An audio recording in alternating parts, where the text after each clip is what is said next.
শ্রীলঙ্কার ম্যাচে পাকিস্তানের একাদশে ছিলেন না তারকা ব্যাটার বাবর আজম। বিশ্বকাপে বাবরকে ভিন্ন ভূমিকায় খেলানোর ব্যাপারটি ম্যাচ শেষে খোলাসা করেছেন দলের অধিনায়ক সালমান আলী আগা।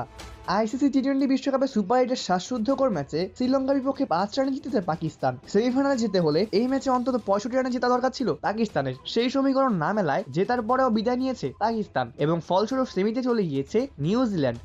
ম্যাচে আগে ব্যাট করতে নেমে 212 রানের বিশাল সংগ্রহ দাঁড় করায় পাকিস্তান। সমীকরণ মেলাতে নিজেদের সর্বস্ব উজাড় করে দিয়েছে সালমান আলী আঘার দল। 60 বলে 100 রানে ধুমরাকায় ইনিংস খেলেছেন সাহিবজাদা ফারহান। 42 বলে 84 রানের ইনিংস খেলেন ফকর জামান। ওপেনিং জুটিতে ফারহান এবং ফকর মিলে তোলেন 176 রান।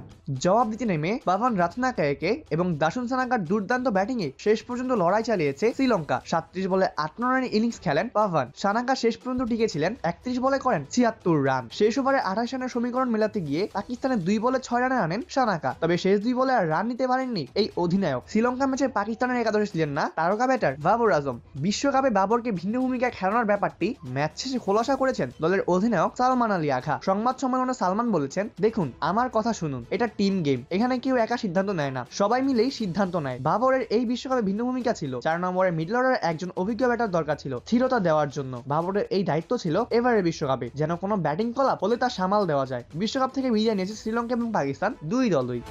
অপূর্ব দাস, প্লেবাজ নিউজ।